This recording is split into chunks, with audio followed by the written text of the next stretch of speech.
금주 핫한 부동산 뉴스의 핵심 내용만 전달해드리는 DK 복덕방 주간 부동산 뉴스 지금 시작합니다. 첫 번째 소식입니다. 토지거래 허가구역 유지에 대한 서울 각 지역의 온도차가 느껴지고 있습니다. 재건축해야 할 아파트가 많은 서울 여의도와 압구정 지역은 매수 문의가 잠잠한 반면 같은 토지거래 허가구역 유지 예정인 서울 대치동과 잠실은 여전히 매수 문의가 이어지고 있습니다. 대치동은 개포 우성, 선경, 미도 및 음마 아파트 등을 제외하고 재건축된 아파트들 중심으로 조금씩 매매량이 늘고 있습니다.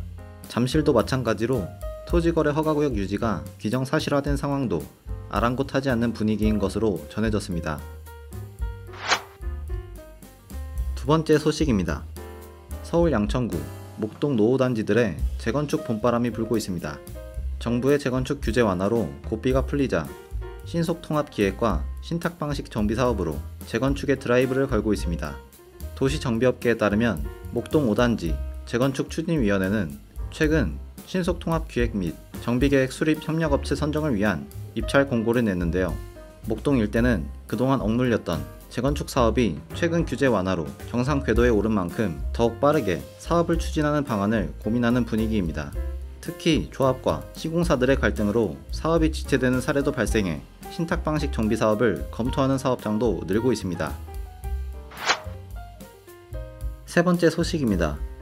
정부의 규제 완화에 올해 들어 주택 거래가 늘고 있습니다.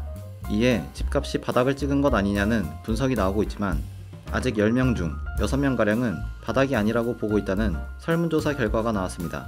직방이 애플리케이션 이용자를 대상으로 조사한 결과 전체 응답자 중 58.5%가 지금 집값이 어떻냐는 질문에 아직 바닥이 아니다 라고 대답했는데요. 바닥이라고 답한 사람은 41.5%를 차지했습니다. 직방 관계자는 거래량이 예년 수준으로 회복되지 않았고 여전히 가격 하락세가 이어지고 있다라며 일부 단지에서 가격 반등 움직임을 보이고 있는 곳도 있으므로 내 집 마련을 준비한다면 전체 시장보다 개별적으로 출시된 매물에 관심을 가져봐야 할 것이라고 말했습니다. 네 번째 소식입니다. 최근 대출금리 인상세가 주춤하고 월세 가격은 오르면서 월세 거래는 줄어든 반면 전세 거래는 늘고 있습니다. 하지만 임대차 시장의 약세는 지속되고 있어 전세 가격 상승으로 이어지지는 않고 있습니다. 올해 2월 서울의 아파트 월세 거래는 279건으로 전달 대비 감소하며 300건 밑으로 떨어졌습니다.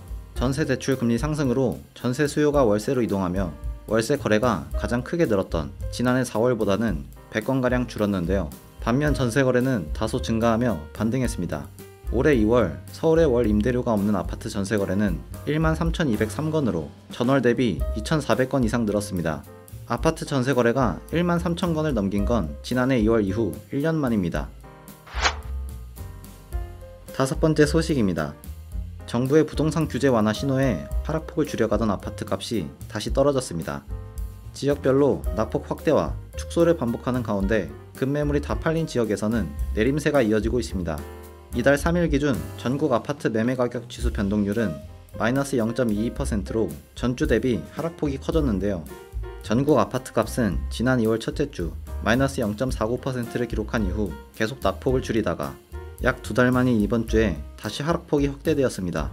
한국부동산원 관계자는 일부 중저가 단지에서 규제 완화의 영향으로 가격이 소폭 상승했지만 급매물 소진 후 매수자와 매도자의 희망 가격 차이가 계속 벌어져 거래가 한산하고 매물 적체가 지속되고 있다고 분석했습니다.